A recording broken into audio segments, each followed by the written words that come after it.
Olá a todos, o meu nome é Paula Cotrim de Abrantes, eu sou arquivista do Arquivo Central da Unirio e hoje eu vou falar com vocês sobre os pontos principais para uma política de preservação de acervos arquivísticos institucionais não digitais. Então vamos lá? Aqui nós temos então o guarda-chuva representando a preservação e abaixo dele a conservação preventiva, a restauração, e do outro lado, a reprodução convencional e digital, fotografia, microfilmagem e digitalização. E tudo isso tendo como base a pesquisa científica. Então, o que será tratado aqui nesse vídeo? Bom, primeiramente vou falar rapidamente uma introdução e todos esses pontos aqui vão ser falados porque são pontos importantes para se ter uma política de preservação de acervos. Então, tem tópicos aqui de todos eles e eu vou explicar cada um para vocês. Então, aqui na introdução, vai falar justamente sobre a importância da preservação, que por causa da preservação, você vai poder fazer pesquisas acadêmicas por um maior tempo possível. Você preservando o documento, a longevidade dele vai ser maior. Então, mesmo passados aí décadas, aquela comunidade acadêmica daqui a 50 anos vai conseguir ter acesso aos documentos que você está fazendo agora. Então, a preservação, ela vem para isso. E a política de preservação, ela vai dar justamente essas diretrizes. O que você vai ter que fazer no seu arquivo para garantir essa longevidade documental. E assim também propiciando a difusão dessa documentação que você tem ali na sua instituição. Preservação. Prevenção da deterioração e danos em documentos por meio de adequado controle ambiental e ou tratamento físico-químico. Então, aqui vem o conceito da preservação, de acordo com o Dicionário Brasileiro de Terminologia Arquivística, já englobando também os aspectos da conservação preventiva e da restauração. Então, para se manter o seu arquivo preservado e garantir o acesso, é primordial que não haja dano naquele documento que seja irreversível, porque existem aqueles danos que a restauração consegue reverter. Mas tem outros tipos de danos que, infelizmente, não vai ser possível mais reverter aquele problema. Então, pode haver um risco de perder aquele documento definitivamente. E a preservação, o objetivo dela é que isso não aconteça.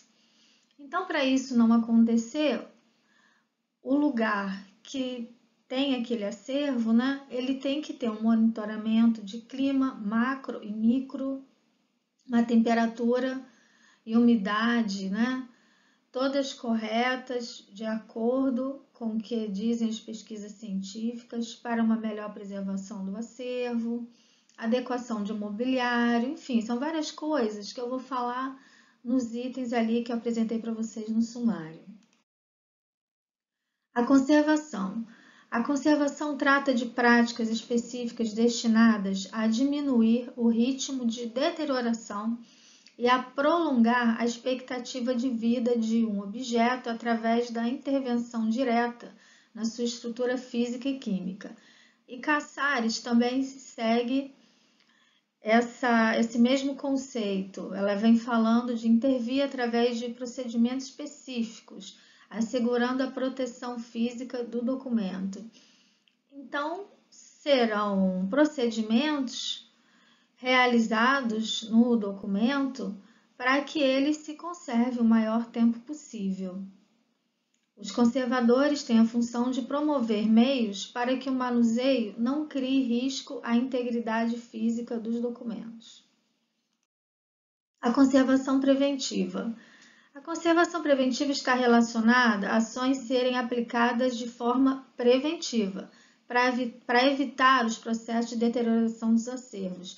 Então, ela vai buscar a prevenção, o planejamento, para que aquele acervo como um todo seja um acervo que consiga alcançar uma longevidade maior.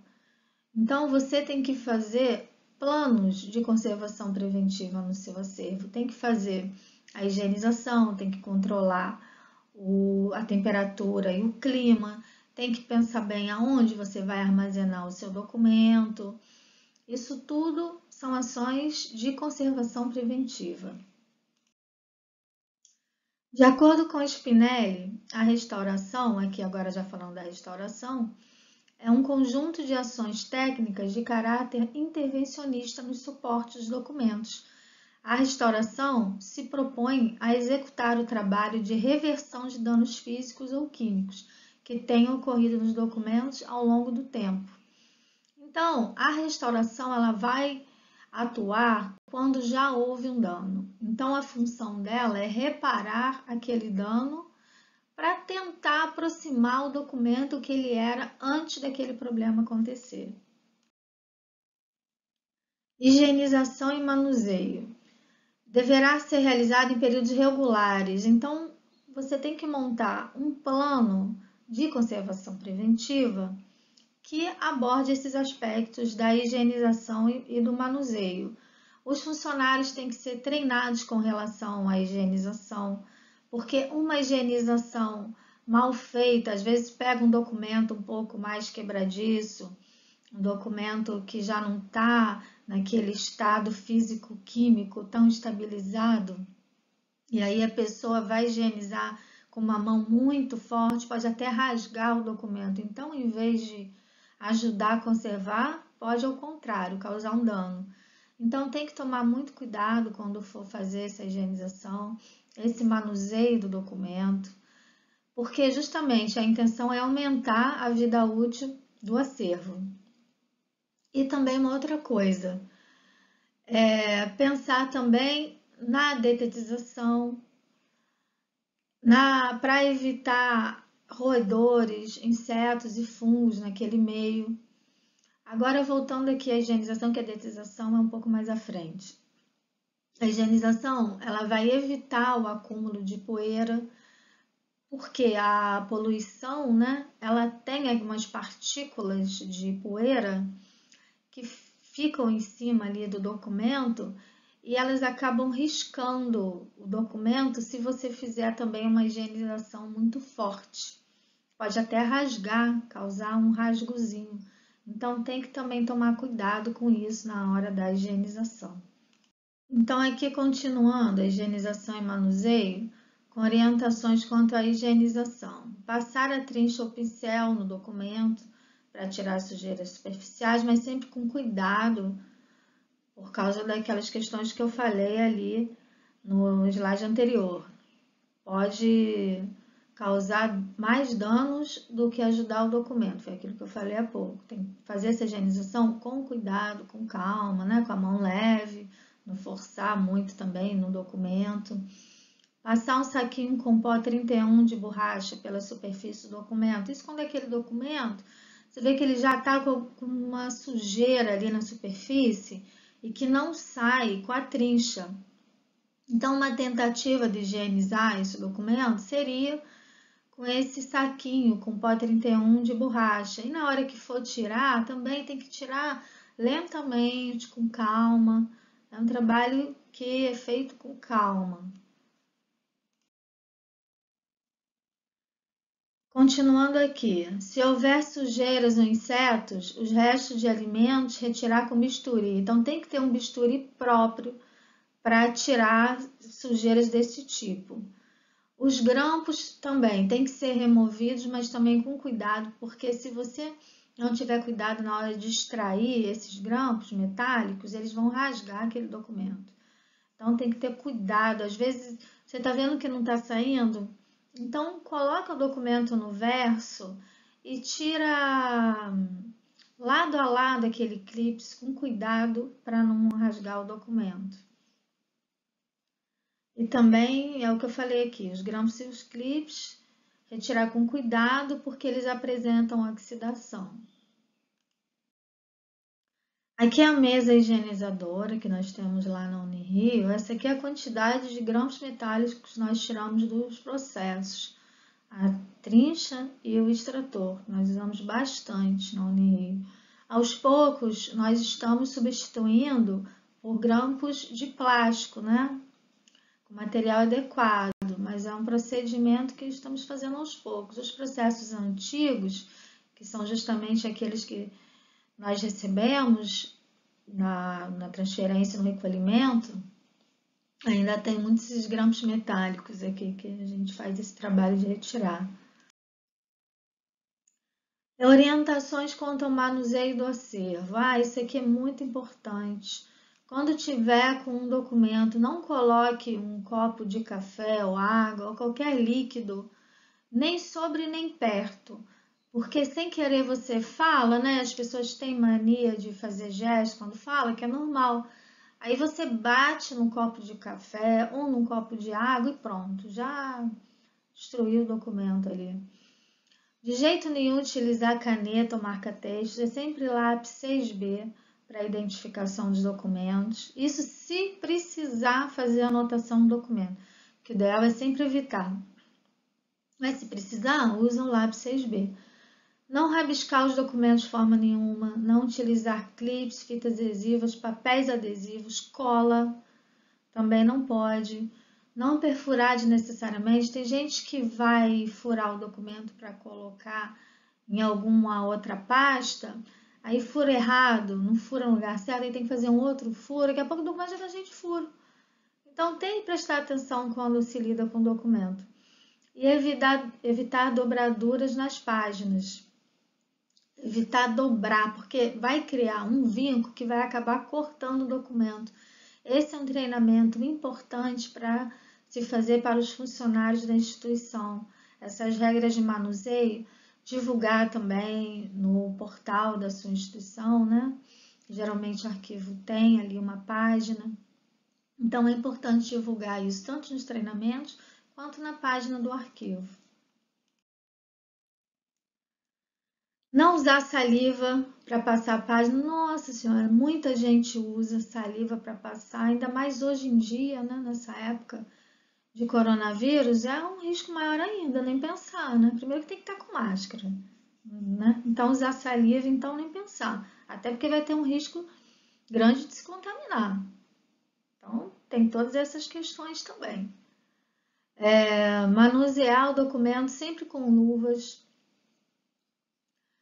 porque pode ter micro-organismos ali, vírus, a gente não sabe por onde aquele documento passou. Então tem que estar com luvas. Além de proteger o documento, também tem que pensar em proteger a sua própria saúde. Então é importante estar com luvas para se proteger. Essa mania também que as pessoas têm de apoiar o cotovelo nos documentos, vai criar marcas, vai que sem querer você faça um movimento com o cotovelo e rasga o documento. Pode acontecer isso. Então é uma coisa a se evitar. E uma outra coisa também importante, quando você está com um pesquisador no seu acervo e foi feita essa pesquisa e a pessoa fala assim, não, pode deixar que eu guardo na caixa. O ideal é você não deixar, porque sem querer ela vai guardar na caixa errada. E depois outra pessoa vai requisitar aquele documento, como é que você vai encontrar se está na caixa errada? Vai ter que sair vasculhando várias caixas. E aí vai ficar manuseando mais documentos que não eram para ser manuseados. Então, pode deixar que essa função o arquivista faz, ele mesmo guarda nas caixas, é o ideal. Aqui eu vou falar rapidamente sobre a digitalização, embora sejam pontos de política de acervos não digitais, só para se ter uma ideia, né? Acredito que vale a pena. O processo de conversão dos documentos arquivísticos em forma digital, que consiste em unidades de dados binários, denominados bits, que são 0 e 1, agrupados em conjuntos de 8 bits, formando um byte, e com os quais os computadores criam, recebem, processam, transmitem e armazenam os dados. Então, aquele documento, ou tudo que for digitalizado, né, dentro do computador, ele vai se transformar em bits e bytes. Esse 0 e 01. Dentro do computador, ele vai ler desse jeito o documento. O produto dessa conversão não será igual ao original e não irá substituir o original, porque, de acordo com a Lei Federal 8.159 de 91, mais conhecida como Lei de Arquivos, os documentos permanentes são inalienáveis e imprescritíveis. Então, mesmo tendo esse decreto de número 10.278, agora de 2020, que diz que você pode descartar os documentos após a digitalização, só vai se referir aos documentos que não são de valor histórico. Então, tem que estar atento a isso. E uma outra coisa, aquele documento que vai para o computador, na verdade, ele é um representante digital, porque o documento original é que tem todas aquelas características intrínsecas e extrínsecas que só o documento original tem. Então, o original vai continuar sendo aquele documento analógico. E uma outra questão com relação à digitalização, né, é que ela veio para auxiliar a preservação, no sentido de diminuir o manuseio, por exemplo. Com relação também à difusão, a digitalização ajuda a você difundir o seu arquivo, colocar na internet, né? Aquilo tudo digitalizado, vai ter mais gente vendo, para enviar também para uma pessoa que está precisando com urgência de algum processo, você digitaliza por e-mail rapidamente para a pessoa. Então, são todas essas questões que tem que se atentar com a digitalização.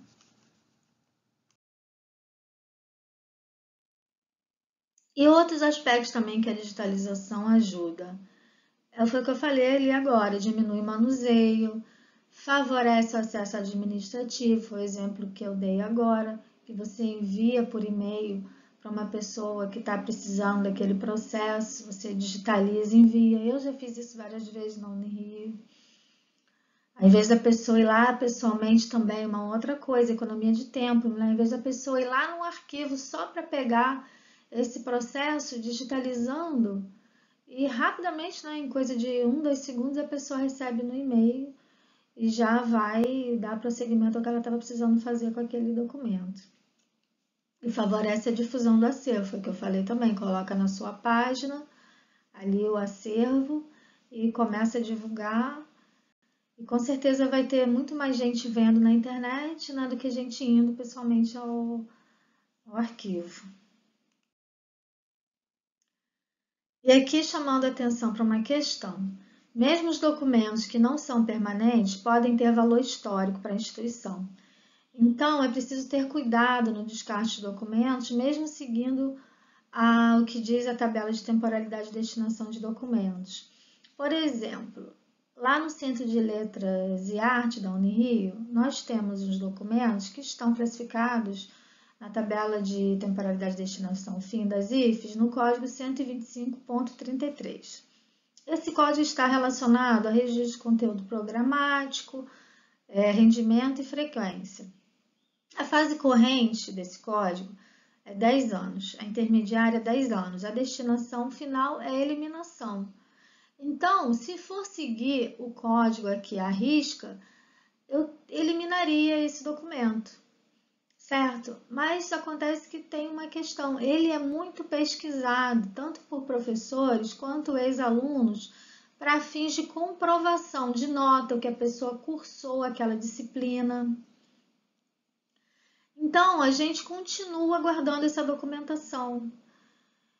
Então, mesmo passando a temporalidade, né, teoricamente poderia eliminar, você também tem que pensar no quanto aquele documento é requisitado, se aquele documento não assumir um valor histórico ali para sua comunidade. Então, você tem que pensar em todas essas questões. E, lembrando, na digitalização, você tem que saber que mesmo digitalizando, né, existe a tabela de temporalidade que você pode cumprir. Você tem que cumprir, na verdade, não pode, tem que cumprir a tabela de temporalidade. E com relação a isso aqui, de um arquivo, de um documento que poderia ser descartado, de acordo com a tabela de temporalidade, porque ela fala que você pode, não fala que você deve. Se tem um valor histórico ali, a sua função é preservar o documento. Então, foi o que eu falei, que no CLA, eles usam esses registros para comprovação de que cursou determinada disciplina. Então, é importante lá para nós a preservação daqueles livros de registro. Agora, com relação à classificação e à descrição. Elas terão a função de diminuir o manuseamento dos documentos. Porque você classificando, você vai saber exatamente o assunto daquele documento. Então, você não vai ficar pesquisando em vários lugares, várias caixas, porque você já sabe que a classificação tal, o documento vai estar ali. Por isso é importante também fazer os instrumentos de pesquisa, que você já vai no lugar certo. E a descrição vai descrever aquele documento, você vai falar de forma sumária o que ele está dizendo. Então, se um pesquisador vier, você já vai poder oferecer essa informação para o pesquisador e para você mesmo. Então, vai evitar você ficar vasculhando várias caixas. Já pensou toda hora tirando um processo, documento da caixa? Ih, não era aqui. Ai, caramba, era na outra caixa. Olha aí como é que você vai estar manuseando uma quantidade imensa de documentos à toa. Então, tem que estar classificado. A descrição também é importantíssima para a identificação, vai ajudar no rastreamento, na localização desses documentos. E aqui eu trouxe alguns exemplos, que é o guia, o catálogo seletivo. São ótimos instrumentos de pesquisa. Se você não tem condições de fazer um instrumento de pesquisa mais elaborado, faz pelo menos o guia, tenta conseguir fazer pelo menos o guia, que já é alguma coisa importante para aquele usuário do seu acervo. Coloca o guia na internet, aí mais pessoas vão poder saber que documentação você tem lá, que às vezes é uma documentação rica, mas ninguém sabe. Então, é importante ter esse instrumento de pesquisa e também a divulgação desse instrumento. O uso de instrumentos de classificação de documentos. Aqui na Unirio nós usamos o Código de Classificação da tabela de temporalidade e destinação da atividade meio do Executivo Federal. E na atividade fim, a tabela de temporalidade e destinação das instituições federais de ensino, as IFES. E normas muito usadas na descrição de documentos, nós temos aqui as ADG, a NUBRAD, ISAA, IGA, então são bastante usadas nessa parte de descrição de documentos. Quanto ao local e ambiente de armazenamento.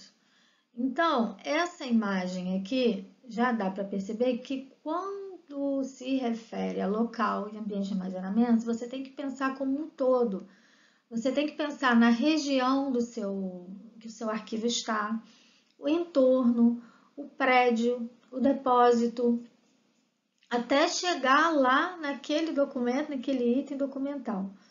Mas para pensar na preservação, você tem que pensar como um todo. Você tem que pensar se aquele prédio é adequado para receber aquela documentação. E dentro do prédio, se ele vai estar no subsolo, nem pensar, não pode. Em sótãos também, nem pensar. Nós vamos ver isso a seguir.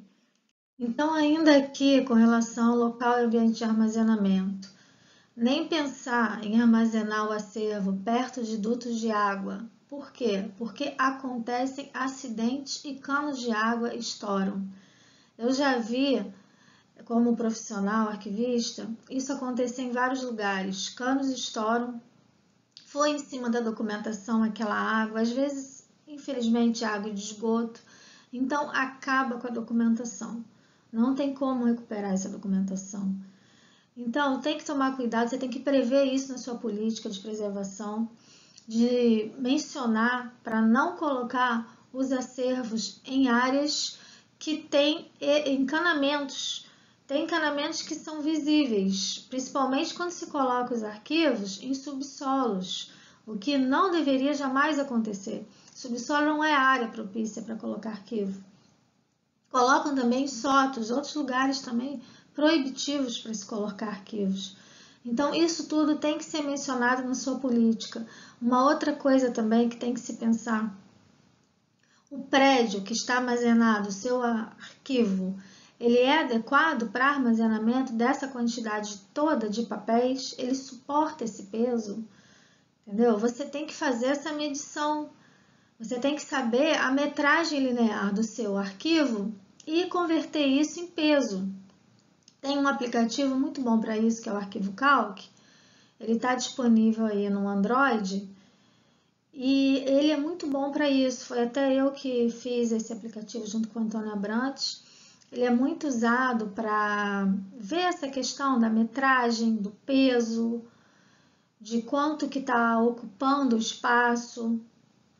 Então, você tem que ver isso com muito cuidado.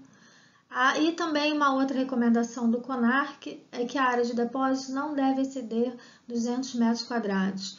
Todas essas questões aqui são fundamentais para que não haja perda documental no seu arquivo.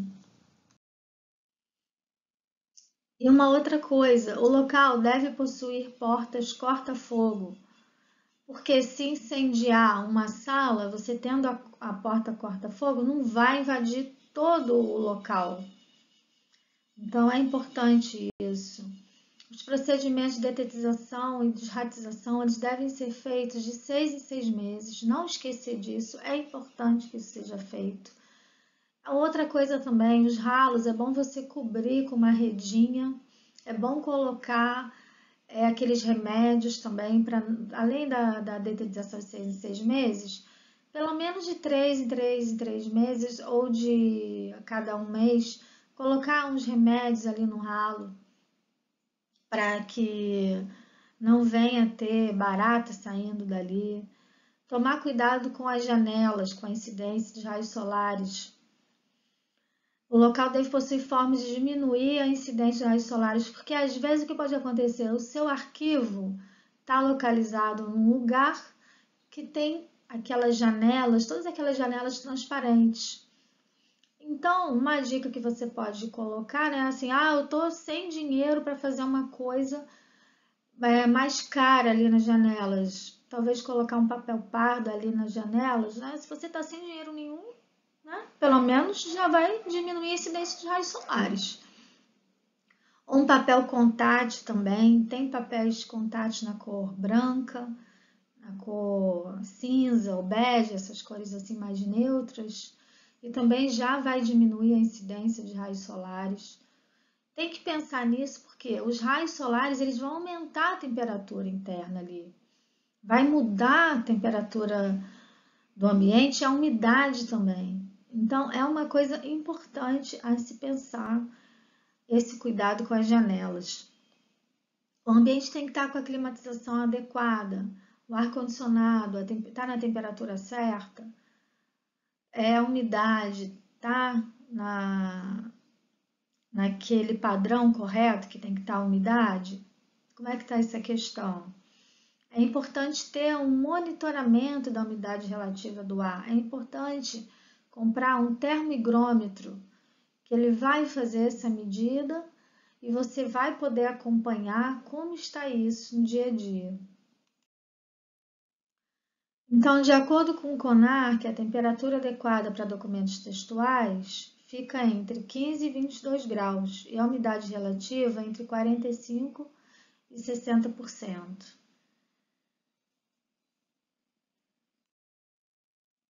Aqui já vem falando das fotografias, esse item. Aqui eu trouxe imagens para vocês desses aparelhos termohigrômetros, né? Esse primeiro aparelho branco aqui seria o mais simples. Então, para uma sala pequena, bem pequena, né? Talvez ele ajude. No meio, no aparelho do meio, nós temos o Datalogger, que é um aparelho mais sofisticado, mede até as estatísticas de variação, ele tem um preço mais salgado. E esse último aqui, eu trouxe para a gente poder ver por dentro como funciona esse aparelho. ele tem alguns chips aí, né, que faz essa sensibilidade para poder medir a temperatura e a umidade. Muito interessante. Aqui um umidificador, que também vai ser importante, mas também não é só colocar um umidificador lá na sala e não medir se também está umidificando demais, porque senão também vai causar problemas. Então, só colocar ali na sala e você não medir quanto que está essa umidade, fica complicado. Aqui vamos continuar com relação à limpeza do ambiente. Então, de acordo com Vandenberg, a Tayane Vandenberg é arquivista lá do Arquivo Central também. Ela também está lá na gerência de documentação permanente e ela fez até uma publicação contendo várias instruções aqui com relação a isso. Quanto à limpeza, armazenamento, não jogar água diretamente no chão, lá na área do acervo. Porque se você jogar essa água assim, um balde, né? Vai respingar ali nas caixas, pode respingar dentro do documento que está ali acondicionado dentro da caixa. Então tem que ter cuidado, precisa orientar a equipe de limpeza com relação a isso, com relação a esses procedimentos. Tem que padronizar, definir o local por onde começar essa limpeza, para assim não esquecer de limpar nenhuma parte do arquivo. Tem que tomar cuidado para não usar substâncias que evaporam e possam causar danos aos documentos. Então tem que tomar cuidado também com qual substância que vai usar. Não deve deixar os panos úmidos em baldes com líquido dentro, porque aqueles líquidos, sem querer, você está andando, está conversando com alguém, esbarra no balde e pronto, já vai aquela água cera lá toda para o espaço ali onde está o seu acervo. Aí vai pisando, vai molhando, quer dizer, vai ficar uma sujeira, né? Então tem que tomar cuidado com isso. Foi o que eu falei aqui, orientar a equipe responsável da limpeza com relação a todos esses procedimentos que têm que ser feitos. Porque se ninguém orientar, elas vão fazer do jeito que elas sabem. Então, é importante elas saberem que na área de armazenamento dos arquivos tem todo um regramento que precisa seguir. Os filtros do ar-condicionado também precisam ser limpos regularmente, porque eles ficam, né, acumulando aquela poeira que vem de fora, ou aquele ar que passa ali nos filtros, vai se acumulando ali a poeira. Então é preciso fazer essa limpeza regularmente. Com relação a usar esterilizadores e purificadores de ar no ambiente, também é importante porque vai ajudar a eliminar ou atenuar as impurezas, né, que estiverem ali suspensas naquele ambiente. Realizar a vistoria também com uma periodicidade já determinada nessa política arquivística também é muito importante. Eu já trabalhei em lugares que, graças a essa vistoria, foi identificado com antecedência que havia roedores no lugar, então já imediato já foram tomadas providências para fazer todo o tratamento, né, naquele ambiente, nos arquivos. Então é importante também constar isso na sua política arquivística de preservação de acervos institucionais, além também de fazer o monitoramento ambiental e esse controle efetivo da preservação dos documentos. Aqui, purificador, um exemplo de purificador e do esterilizador, a gente vê muito em museus quando vai visitar, sempre tem esse equipamento aqui, que é o esterilizador. Quanto ao uso de material químico adequado para a limpeza do ambiente e desinfetante.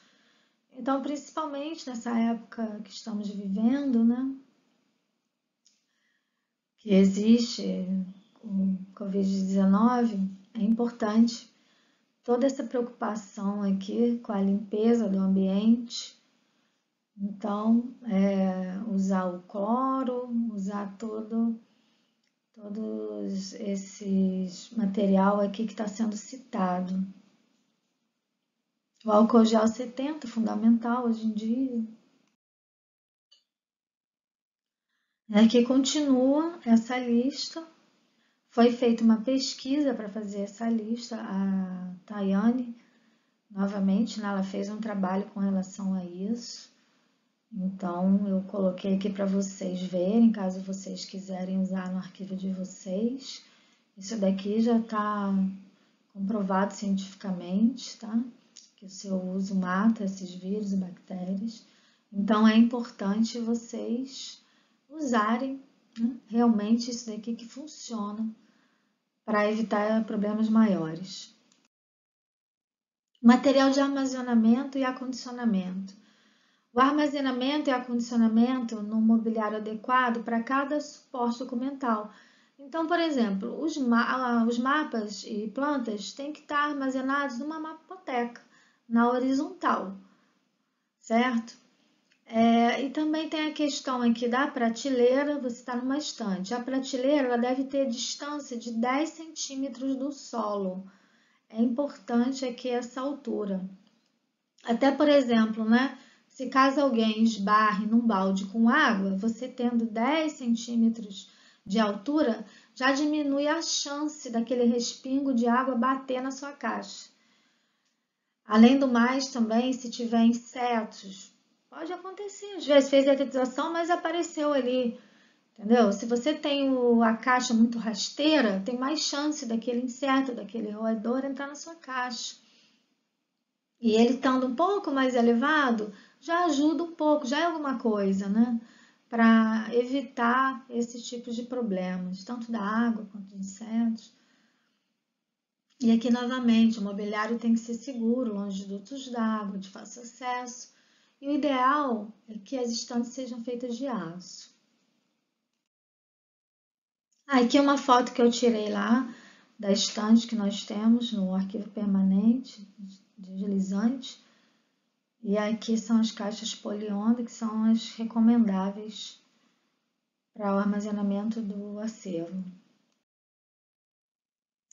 Agora, por que branca? Porque você logo vai ver que ela está com poeira. Então, logo você já vai ver a necessidade de fazer a limpeza daquele acervo. E elas evitam também, caso aconteça, né? Também já aconteceu, de estourar um duto de água. Foi nas caixas. As caixas de poliondra, elas vão pelo menos minimizar um pouco aquela água que entra ali, né, em contato com o documento. As caixas de papelão, elas vão molhar toda, vai ser aquilo tudo. Eu acredito que muita gente já viu caixa de papelão molhada, vai entrar em contato com o documento, então o dano vai ser muito maior. E as caixas de poliondra vão evitar isso um pouco. Entendeu? Elas vão ser uma barreira ali. Caso tenha algum problema com água, elas vão ser uma barreira. E realmente ajudou que muitos documentos não fossem molhados quando houve esse problema do duto d'água. Então, é uma dica importante que vocês devem usar no seu acervo. E outra coisa, o material delas, ela é feito de um material plástico que não vai prejudicar quimicamente o documento. Já a caixa de papelão, ela tem aquele papel ácido, ela é feita de papel superácido, que em contato ali com o documento que está armazenado vai amarelar o documento, vai provocar uma reação química ali também. Então, o ideal é realmente essas caixas de poliondra, com esse material próprio que elas são feitas. Então, as caixas de papelão foi o que eu falei há pouco. E sempre também as presilhas de plástico. Não usar metais, porque os metais, o grampo de metal, eles oxidam e causam uma reação com o documento.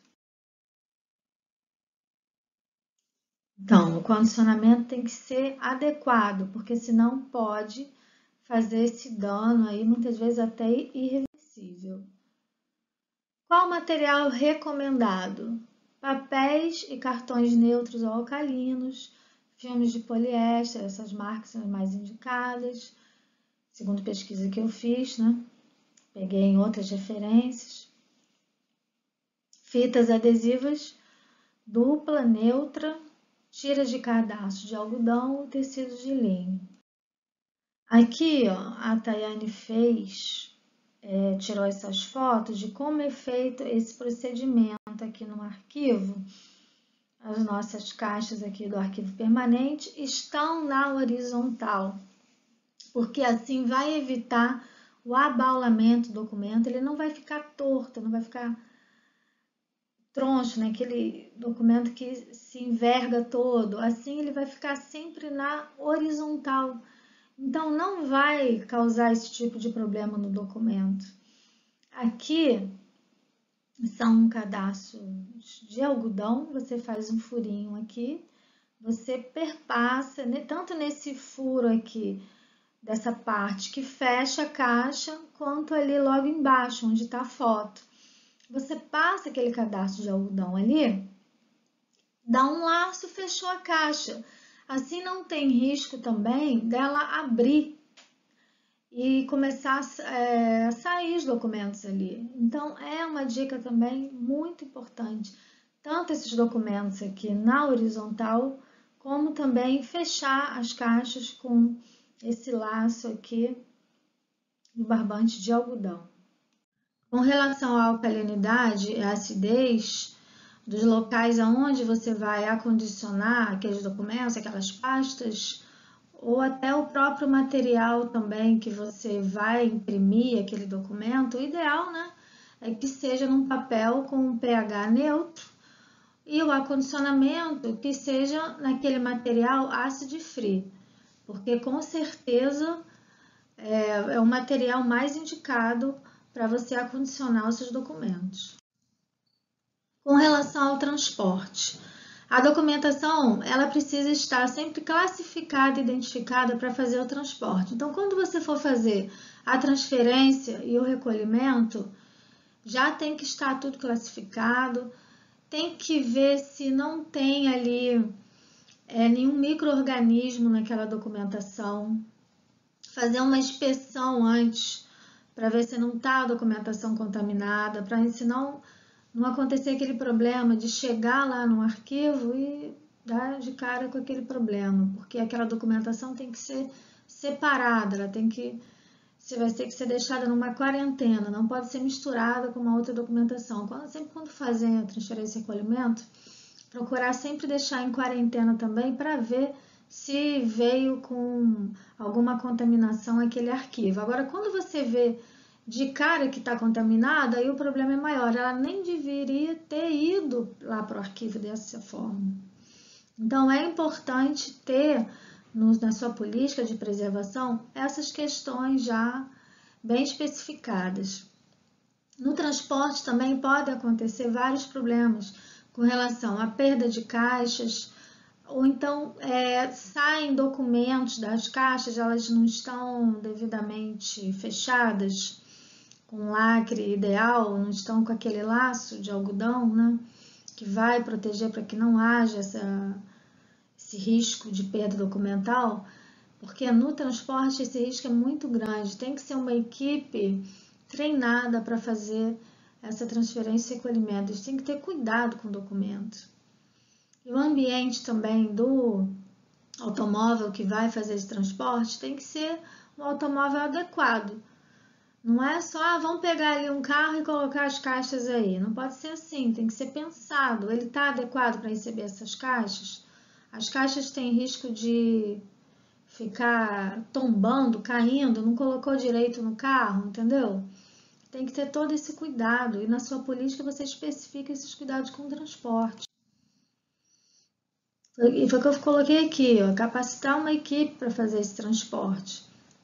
E os documentos têm que estar separados. Esses documentos que tiverem contaminação, eles têm que ser averiguados posteriormente. Não pode colocar junto com outros documentos que estão sem contaminação.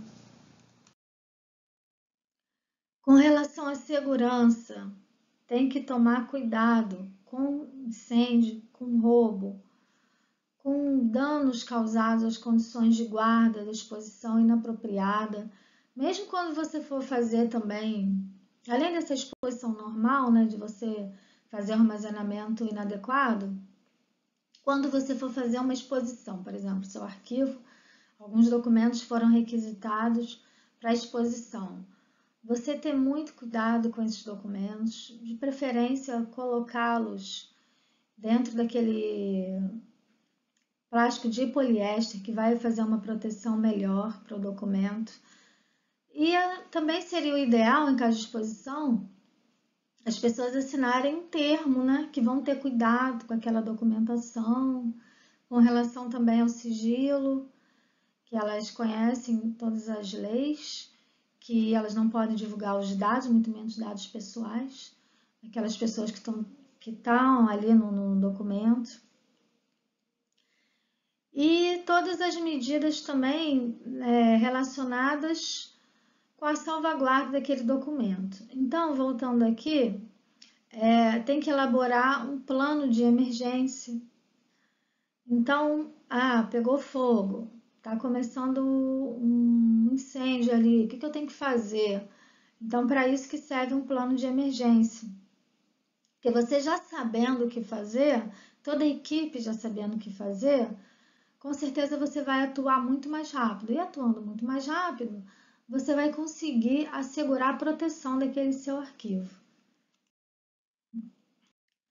Com relação à segurança, continuando, tem umas perguntas aqui muito importantes que devem ser feitas, que são as seguintes: os extintores portáteis de incêndio são em número suficiente para todas as áreas?